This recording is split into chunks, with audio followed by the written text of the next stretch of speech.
Good afternoon. Welcome. My name is Skylar Thornton, and I am a graduate student at the Mason Gross School of the Arts at Rutgers University, where I'm completing my Doctor of Musical Arts in Flute Performance. I thank you all for being with us today, and I hope that you and your loved ones are healthy and safe. This webinar is part of the Rutgers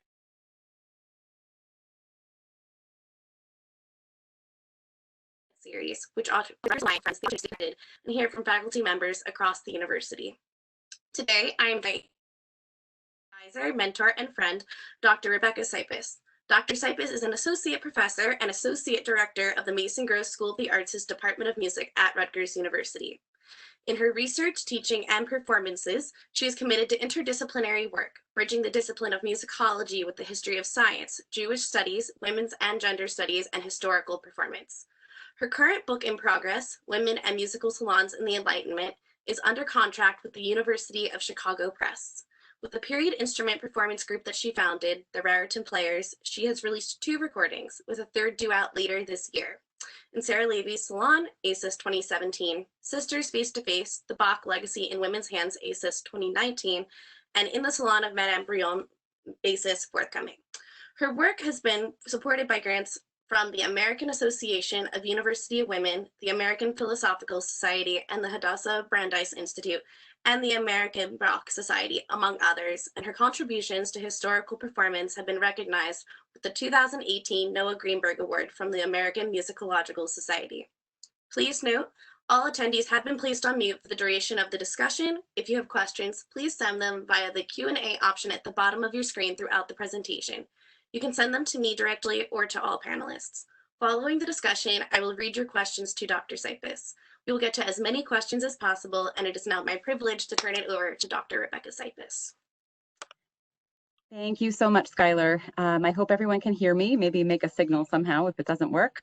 And thanks also for your patience as we struggle with the tech, which has been giving us a little trouble. Hopefully we'll be able to see the slides and also to hear the audio examples, which are really integral. If that doesn't work out, I'll find a way to send them all to you so you can listen to them on your own later. So I wanted just to start by taking a moment. There's a certain irony in the fact that we're talking about a French aristocrat on the eve of the French Revolution at this particular moment in history. I don't want to sound tone deaf or insensitive to what's going on outside right now and for the past week in our country. However, there was an idea in the 18th century that I think is apt here, an idea that the arts could function as a bridge between people, cultivating empathy through shared experience. Certainly that's the lesson we try to convey to our students, that their art can bring people together and open new pathways of understanding between people. So it's in that spirit that I would like to share my work with you today. And if we could go to the first slide, that would be great. So I'm gonna, that one. I'll have to give signals or something to make these slides work. In his fanciful and poignant essay, The Ephemerae, Benjamin Franklin describes a species of tiny insects called éphémères, which he claims to have seen on a small bush in the island of Moulin-Joly, situated in the middle of the Seine River of Paris.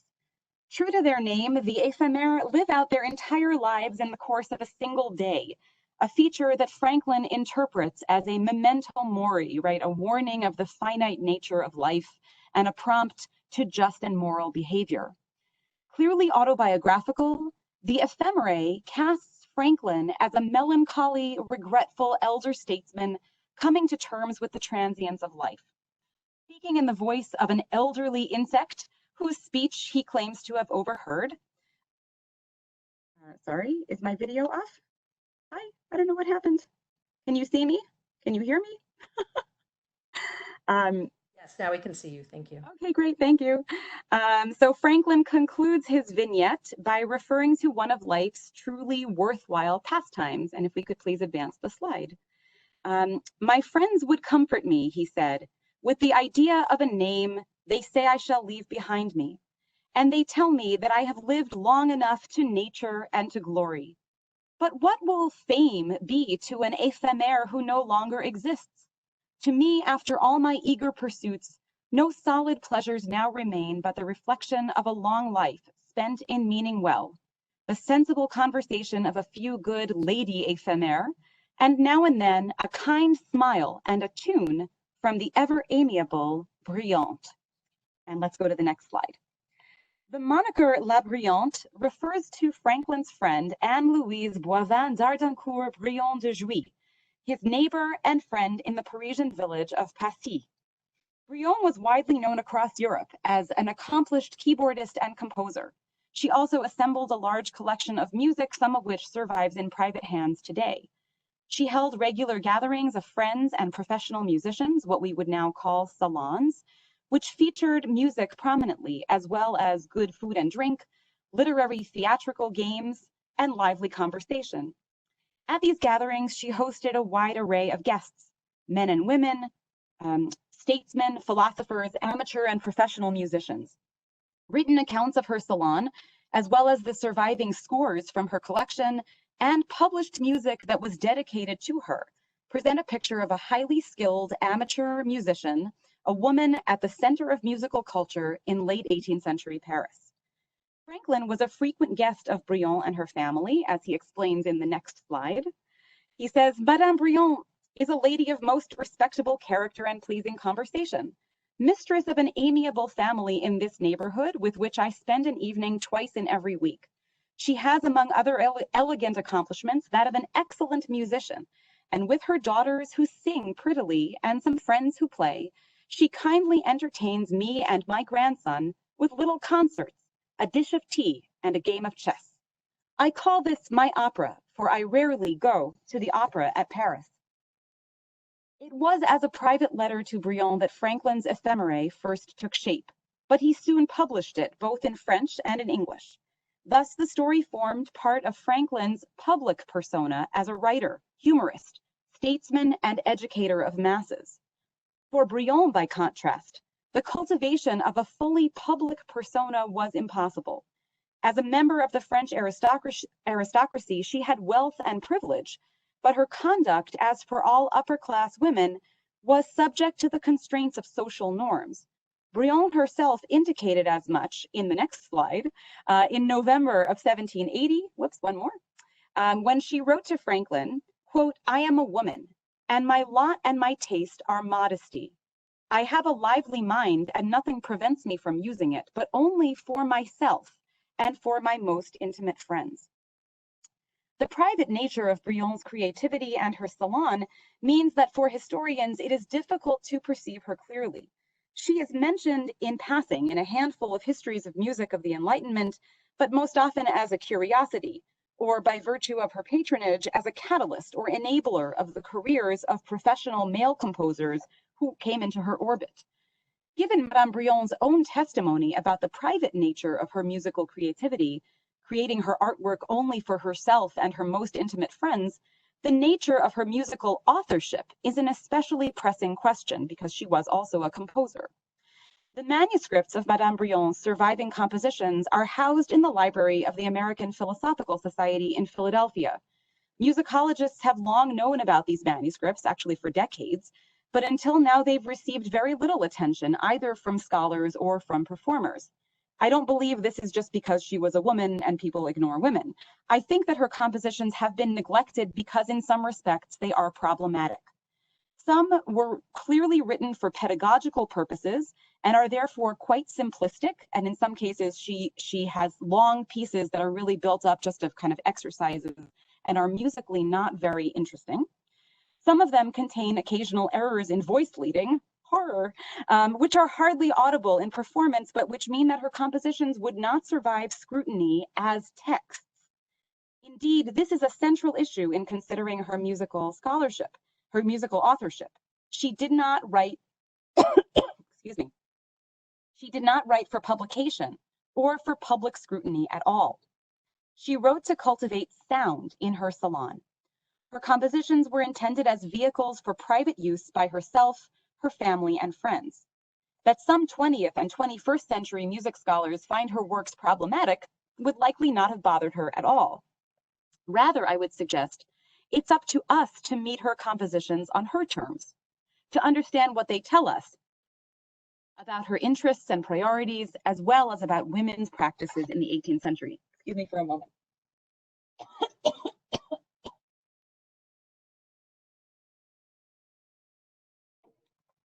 Sorry, that's my post-COVID cough. If we want to understand Brillon in this way, on her own terms, we need to open ourselves to contextual evidence from sources other than just the texts of her compositions. In my current research, I attempt to understand Brillon's authorship as a function of her musical salon and the practices, the living practices that she cultivated there. Let's go to the next slide, please. Maybe it's going to be one more. Thanks. In particular, I've been privileged to play and record her music using this piano, an original 1780 English square piano, nearly identical to the one that Brillon owned and treasured, which I am babysitting on long-term loan. The sounds of this instrument and the way that it responds to her compositions have been highly instructive for me. Indeed, its ethereal sound, when used for Brillon's lyrical romantic melodies, evokes the ephemerality in Franklin's story, The Ephemerae. And this is a fitting metaphor, I believe, for Brillon's musical interests. She cared not for the permanence of musical texts, but for the fragile, fleeting, lived experiences of music shared among friends. Indeed, as I'll explain, thinking through Madame Brillon's performance practices also sheds light on the nature of her musical agency, her impact on the musical environment outside the walls of her home. And let's go to the next slide, please. The most famous account of Madame Brillon comes from the diary of this gentleman, Charles Burney, a historian who published one of the first English language histories of music. Burney visited her within 2 weeks of leaving England for his tour of France and Italy in 1770.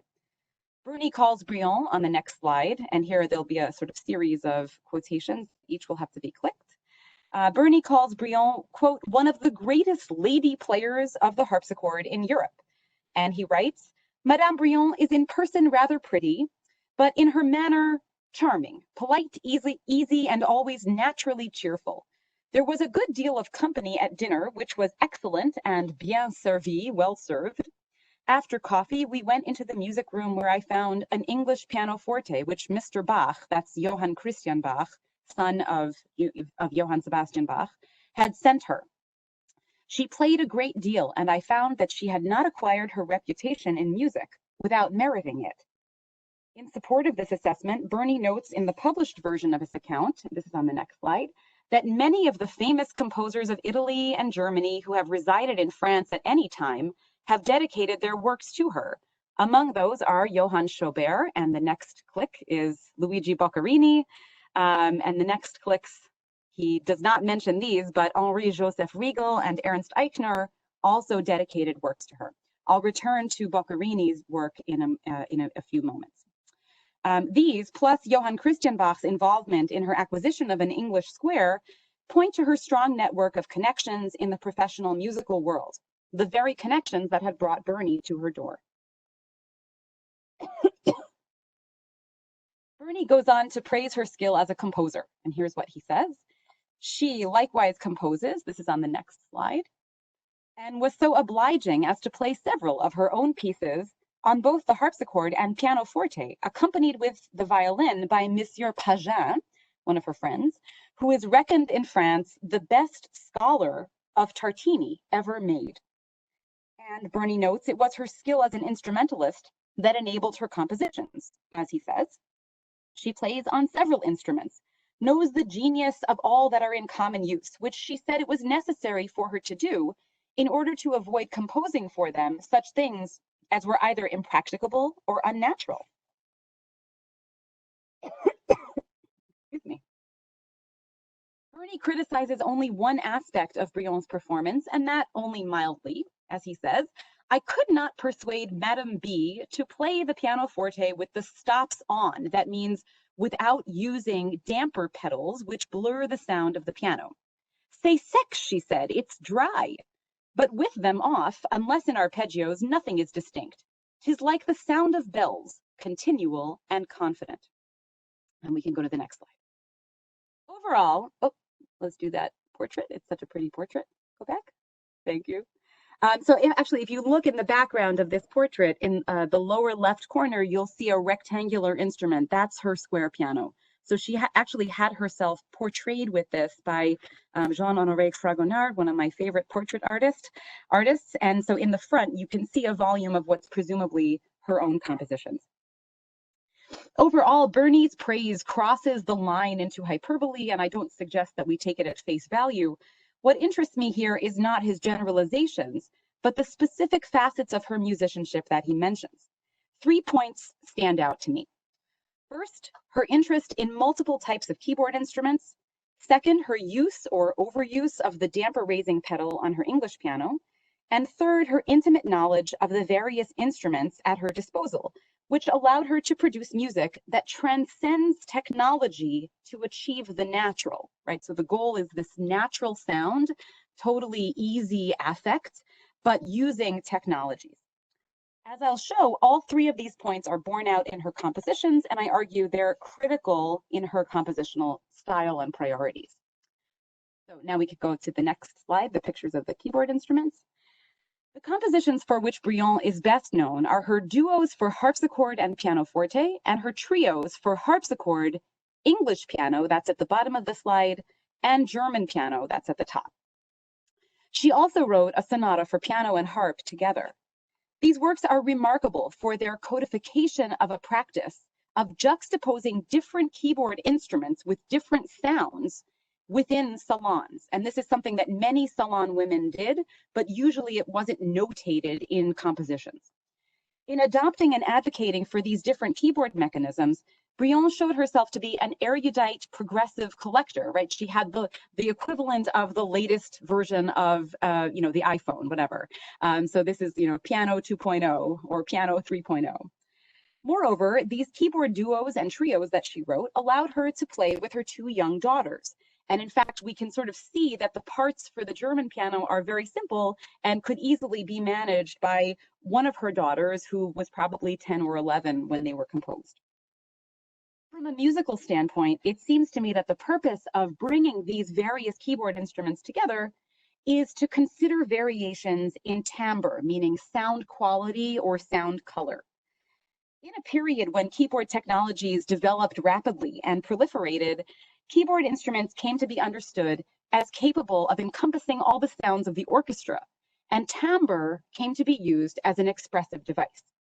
So here we're going to try our first attempt at sharing an audio file. Hopefully the technology will help us out here. So I just want to introduce this piece for a moment. This is a duet that Madame Brillon wrote for harpsichord and piano. And you can see in the box, the red box at the top, that she calls for the harpsichordist to use a sourdine, meaning the mute, probably hoping to make the harpsichord sound like a harp or a guitar. So this is from the recording that I have forthcoming with my ensemble, the Raritan Players, called In the Salon of Madame Brillon. And let's see if we can share the audio. Rebecca, what is the name of that file? Andante. It would be the one called Andante.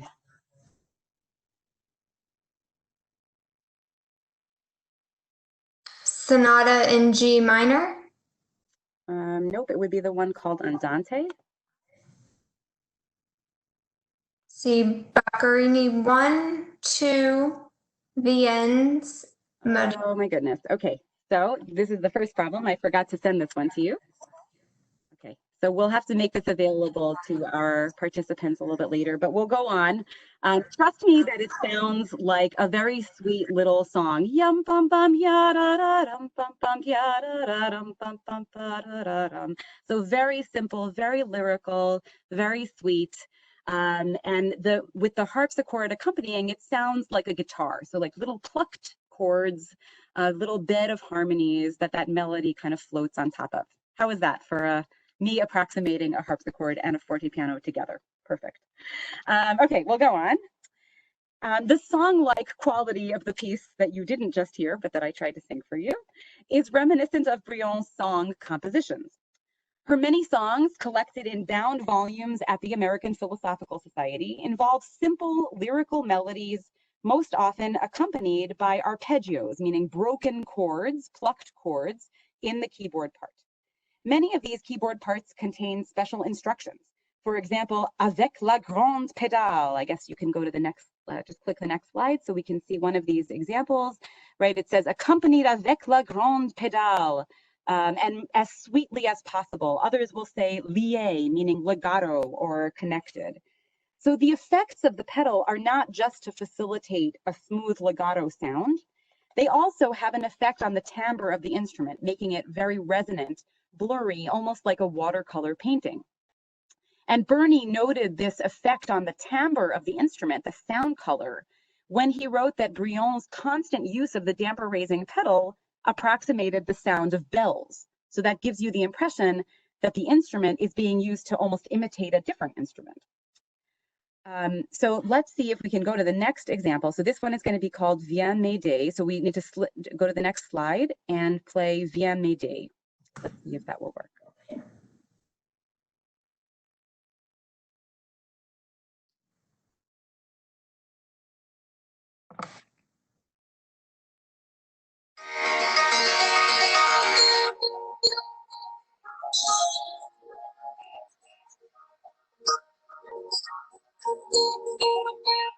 Yeah, Lauren, it's a mess. It's not coming through.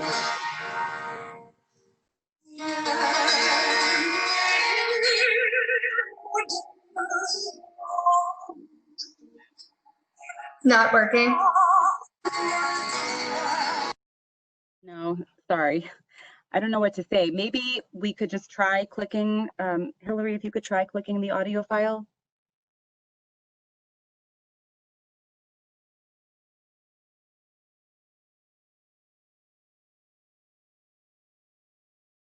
No, okay.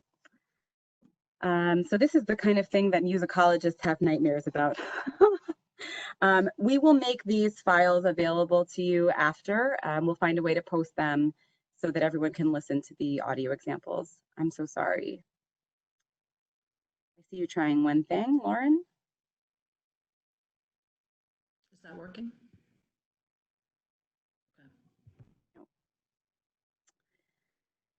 Okay, well, that's a shame. I'm so sorry. Yeah. Well, hopefully you'll trust me when I tell you that what we can hear in Brillon's songs is her participation in the aesthetics of the pastoral that were so much in vogue among the French aristocracy in the decades before the Revolution. So think, for example, of Marie Antoinette dressing up as a shepherdess and playing in her pastoral playground that she had constructed for herself at Versailles. Indeed, Jean-Jacques Rousseau connected such songs to the sounds of the pastoral in his Dictionary of Music. These pastoral songs, Rousseau explained, are in a simple, touching style and a taste that is a bit antique, with no ornaments, nothing mannered, and a sweet, natural melody. There is an irony in the fact that Brillon used the latest technologies in keyboard design, her novel English Square Piano, to evoke this air of the natural.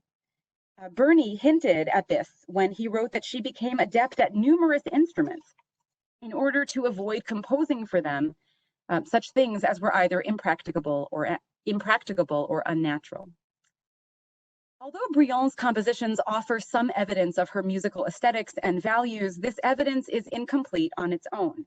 Her compositions need to be treated as she understood them, as essentially private documents, unpolished and perhaps unfinished, certainly never intended as permanent fixed objects that should be subjected to scrutiny for their technical skill.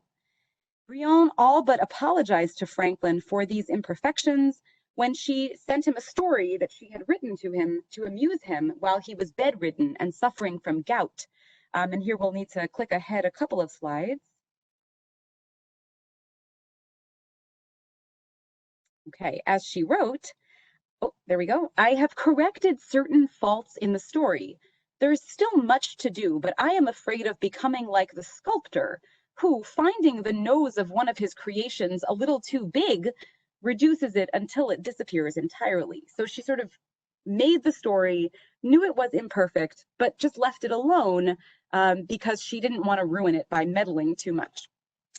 The story that she created for him in this context was an intimate gift, to be appreciated as much for its faults as for its successes in wit or sentiment, right? Imagine the trust that she had for him, sending him what she knew to be an imperfect story, an imperfect artwork, and yet trusting that he wouldn't judge her unfavorably for that. Yet in attempting to understand her compositions for what they really are, we may take our cue from the protagonist in Franklin's Ephemerae, the fly who understands life as a fleeting experience, but one in which the momentary experiences shared among friends are most valuable. Brillon's musical values existed in this realm of ephemerae.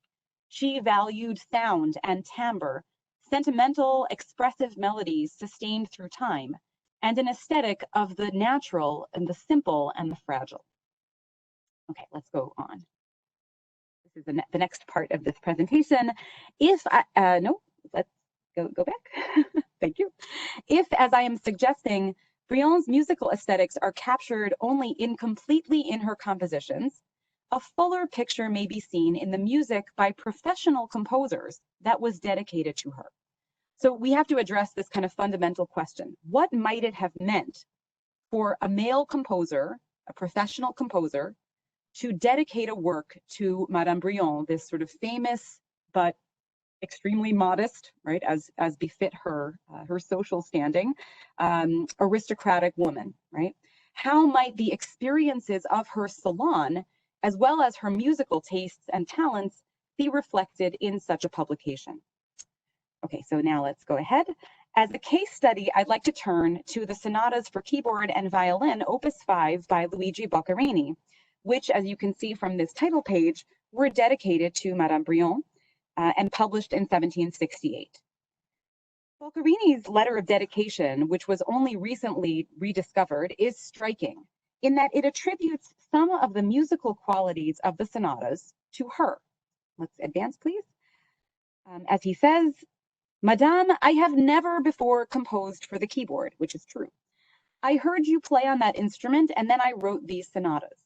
The homage that I offer you through them is simultaneously a fitting tribute and one of reconnaissance," right? I'll return to that word in a moment.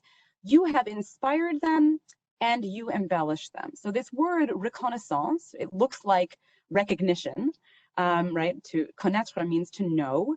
But this word actually in 18th century dictionaries, and perhaps today also, it implies both a remembrance and also a debt. So he's paying a debt to Madame Brillon. While it's possible that Boccherini meant only to recall the experiences that Madame Brillon had shared in her salon, a statement meaningful on its own, I think there's reason to take the rest of the dedication seriously. Is it possible to imagine that Brillon actually inspired something in particular about Boccherini's sonatas? So let's advance, please. Elizabeth Le Guin has remarked on the distinctive features of Boccherini's style of writing for string instruments, taking note of what she calls Boccherini's textile-like writing. That's her phrase. She explains that Boccherini's music has, quote, "an astonishing repetitiveness and affection for extended passages with fascinating textures but virtually no melodic line, an obsession with soft dynamics, a unique ear for sonority, and an unusually rich palette of introverted and mournful affects. They gave Boccherini an unmistakable profile both to the ear and under the hand." And Elizabeth Le Guin, this musicologist, is a cellist, and Boccherini was a cellist. So she spent a lot of time sort of thinking through the cello. Boccherini's sound world is one of the ephemeral. Time seems suspended. This is my assessment now. Fragmentary motives and melodies sound and sound again, and instruments produce hushed whispers to create the most intimate effects. That Boccherini, a cellist, understood how to exploit string instruments to create these effects is not surprising, though his style is surely unique. But in his Opus 5 sonatas dedicated to Brillon, he found a keyboard-based language analogous to that of his string chamber music. Melodic fragments meander, calling to and answering one another, supported by a harp-like bed of arpeggiated figures. These arpeggiated figures appear in all registers of the instrument, creating a woven textile familiar from Boccherini's string music, but in a manner that's uniquely suited to the keyboard. Harmonic shifts occur at times without notice, and surprising changes from major to minor mode alter the mood and the timbre. So if we advance, I'll just show you what I would have played for you. This is a slow movement, or the sort of an andante, meaning a sort of mid-tempo movement from one of his Opus 5 sonatas, which will also be on the CD that we're putting out. So it's you could see, just look at the figuration in, for example, the left hand, the lowest line here of the piano part, which is just sort of these calm, sweet arpeggios. And then the melody on top, yum ba da da dum ba, yum ba da dum bum ba dum bum ba da da. So the violinist, or the right hand of the piano, just seems to be like walking along without any real direction, and the violin adds these little, arpeggiated waterfalls, call them. And then in the next movement, the next slide, which is a faster movement, you can sort of see the same rapid fire figuration in the both hands of the piano. And the violin is doing these articulate arpeggios upward, yum bum bum bum bum bum, and the right hand of the piano imitates.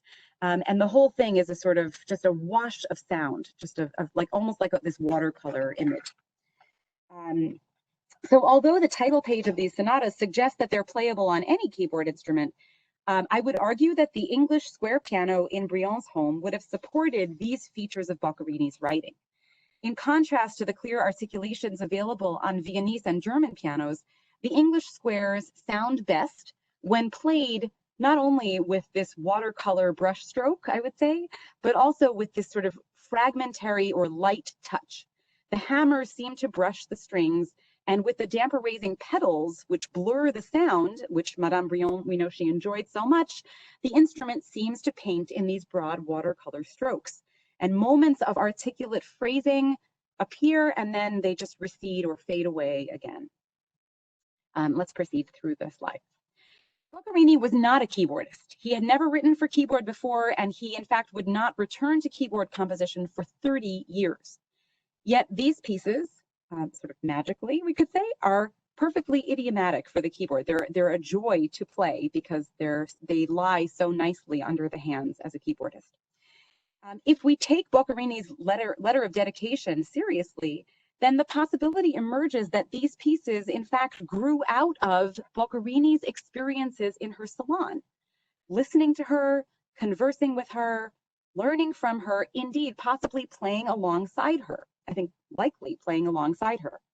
Verney provides evidence that informal sight reading was a normal component of Brillon's musical gatherings.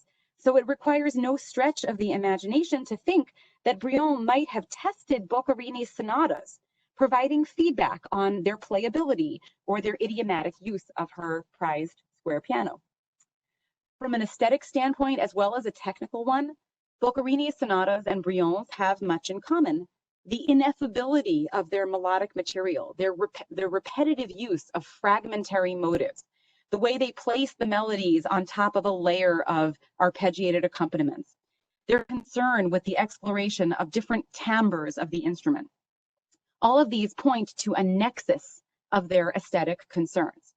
To be sure, Brillon's compositions must be understood as amateur efforts, unintended for the public eye or ear, but they provide ample evidence of these central musical values.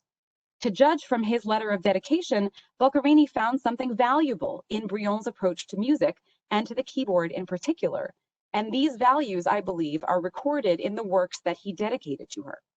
If indeed my speculation about the origins of these sonatas is correct, the origins of the sonatas in Madame Brillon's salon is correct, then we can understand them as a product of what I would call multiple authorship, meaning they collaborated.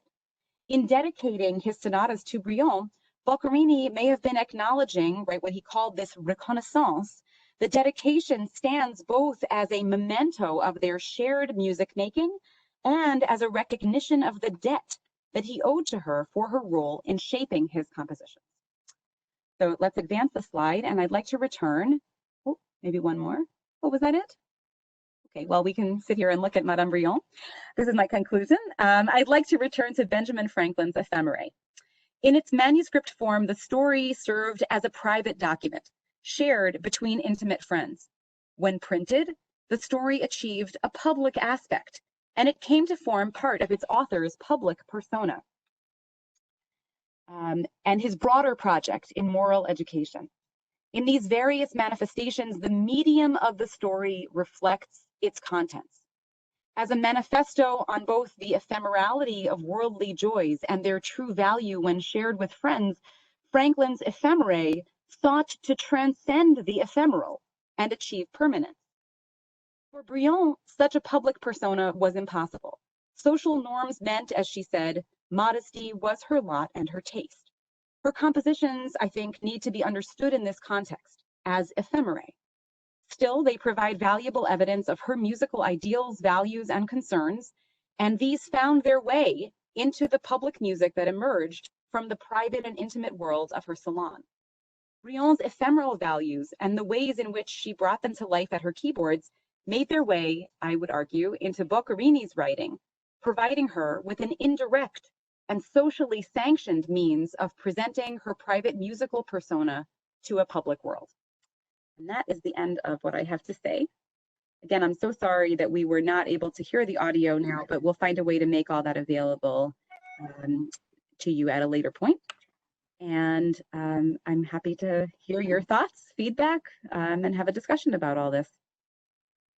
Thank you. Awesome. Okay, so we actually already have a question in. So Maya asks, you mentioned the irony of using new piano technology to convey nature. I'm wondering, how was the piano generally seen in relation to nature / the pastoral, or was it ever used in the representations of the pastoral in other media like art or poetry? I also wonder how the tension / idealized rusticity in her comments.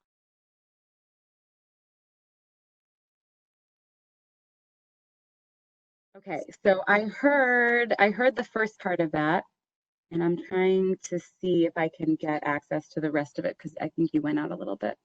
One second. So let me just maybe talk about that first question about how the piano is used to represent nature.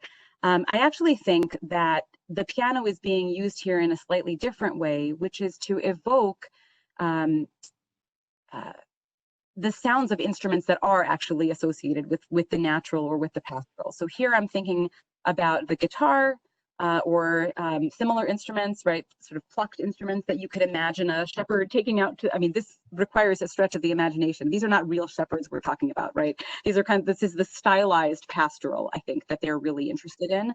So the pastoral of Marie Antoinette, kind of idiocy of Marie Antoinette dressing up as a shepherdess and playing shepherdess at Versailles. They would imagine that shepherds would go into the field holding their guitars or holding their lutes. And I think that there's something that Madame Brillon is using the piano here to evoke one of those instruments. There's a scholar named Erin Heliard who has suggested that she was actually trying to evoke an instrument called the Aeolian harp.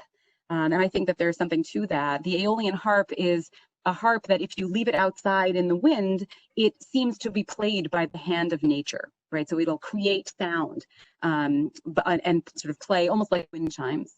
So it's possible that was part of her object more specifically, but I think any of these kind of lute or guitar-like instruments could be part of that. Now, I saw Skylar sent me the second part of the question. Let me see if I can see that.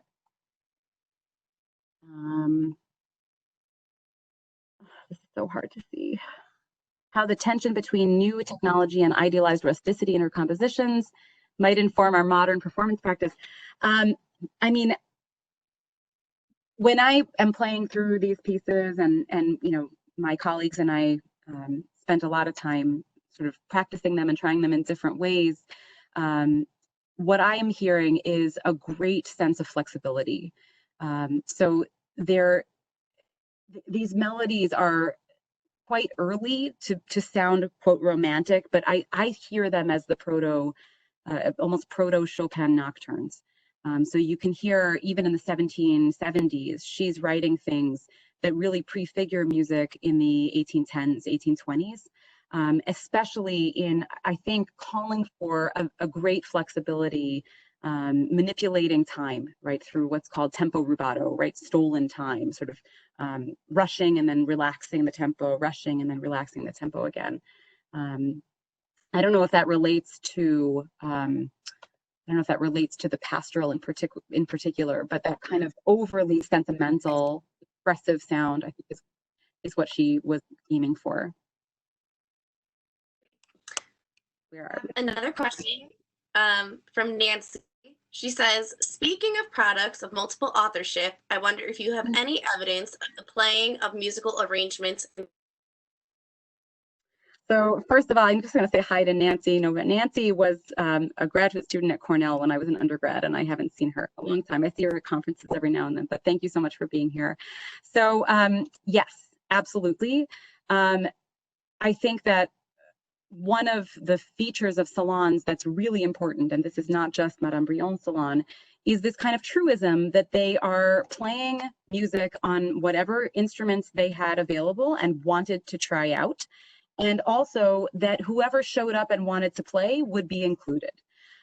So the particular anecdotes, I guess, that are coming to mind, I believe Bernie talks about how he played one line on, he would play the lowest line of an ensemble with his left hand on a harpsichord, while, the cello line, because there was no cellist there that day, while, there was a violinist and then someone else was playing something else. So that, sort of on the fly, these ad hoc arrangements were definitely happening. Another thing that really is striking to me, we know that Benjamin Franklin gave Madame Brillon a glass harmonica, this instrument made up of glass bowls that spin on a spindle, that the player would wet, right? This would wet with the fingers, and then they would spin around, almost like you would spin, you spin your finger around the rim of a wet glass and hear tones. So Benjamin Franklin improved this instrument and gave one to Madame Brillon. It actually still survives. It's in the Bakken Museum in Minnesota, I believe, although its bowls have been broken. But so first of all, she did, as far as we know, she didn't own any music particularly designated for the glass harmonica, and there were very few pieces written in the 18th century for the glass harmonica. There were some, but not a lot. So what was she playing on this thing? Well, Franklin talks about how, he's much older than she is, and when he's going to die 40 years before she will. So when he goes to heaven, he'll have enough time to practice the glass harmonica, so that when she joins him there, they'll be able to play harmonica fortepiano duets together, which is just a lovely image. But I think that's also, that hints at what they were doing with the harmonica, which is probably playing adaptations that they would make on their own of, popular songs or maybe other pieces. So definitely there are arrangements, right, adaptations for other instruments that are happening. Awesome. Maya has another question. Okay. I'm also interested in the public versus private contrast you drew in Madame Brillon's music. Do you feel that writing or presenting on music intended for the private sphere requires any kind of different approaches than music intended for the public? So, first of all, I will say that when I have gone through her manuscripts, I have selected very carefully what pieces I think are worth investing time in, what pieces I want to present, what pieces really reflect best on her. So there are pieces that I've performed in public that, in retrospect, I have come to feel don't represent her skills as well as others, and for that reason, I've left them off the recording. So I have purposely selected pieces here that what's on the recording that is by Madame Brillon are a 2-movement sonata, 5 songs and that 1 keyboard duet. The other keyboard duets are really unsatisfying to play, at least the ones that I've played through with my partner in this venture. And it's not, since it's not my goal to present music that it's not satisfying for me to play, and I don't think it reflects well on her, I don't play it. I do think that it's important to contextualize the pieces that we do present. So, for example, the keyboard sonata is very repetitive, right? It's not in what we would call a sonata form, like the way that one of her contemporaries, like Haydn, would write. So it doesn't have multiple themes. It has sort of one theme and a couple of backup fragments, right? Melodic fragments. And for that reason, like, I still think it's very beautiful, and I still think that it should be heard. But I think, you know, in my notes, I'll have to say something like, this very long first movement of her sonata is a little bit meandering, right? It is quite, it's like a 7-minute movement. But it, you know, I think it's good to know that she was not interested in contrasting themes. She was interested just in hearing this same beautiful theme again and again and again, because she felt it had expressive power. And I kind of agree with that, so I'm okay with it. We don't have any other questions right now, but I'll ask one. How did you end up getting the square piano, and how did you get the privilege of quote babysitting? So thank you for asking that. This is kind of a long saga, but in short, the loan of this instrument was facilitated by my dear friend Willard Martin, who is a harpsichord builder who lives in Pennsylvania. He had been involved at Rutgers, actually, sort of maintaining the historical keyboard instruments for quite a long time. So I met him when I first came to Rutgers in 2012. And he and we've had a great time talking over the years. He's been involved in my past recording projects and in some performance projects as well.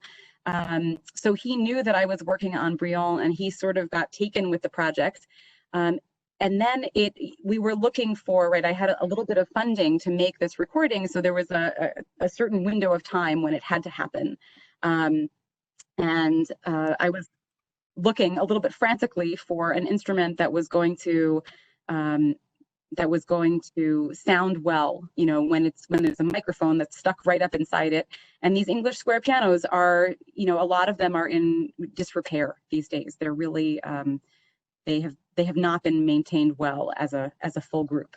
So it turned out that Willard's brother, who lives in the Midwest, had such an instrument that he had always intended to give to his brother. And when he heard about this project, he put the instrument in the trunk of his van and drove it to Pennsylvania, and then the two of them together drove it to New Brunswick. And they sort of plopped it in my office one day. And I just recently rescued it after it was in lockdown, in coronavirus lockdown for a couple of months. But I've now rescued it, and it's in my house. So it's getting played again, and is very happy. Glad that you were able to get it home. We're all very happy that it's in New Brunswick. Leah asks, as someone who has looked closely at Madame Brillon's compositions, do you see/hear her voice in the keyboard part of the Boccherini Opus 5 sonatas? I do, yeah. I mean, that's sort of the, hi Leah, first of all, thank you for the question. That's sort of the, you know, I think the gist of that last part of the paper, that I think that the kind of wispiness of Boccherini's melodies resonate, and that's not just in the Opus 5, but that wispiness, the fragmentary nature, the kind of meandering nature of his melodies really resonates. It reaches a kind of nexus with Brillon's compositions. But moreover, you can sort of feel a lot of the same gestures in her like playing through her pieces and then playing through his pieces. You can feel her technique, I think, in those compositions. So I would like to think that, yeah, that he was not just paying lip service to her when he said that these pieces were, you know, he's dedicating them to her.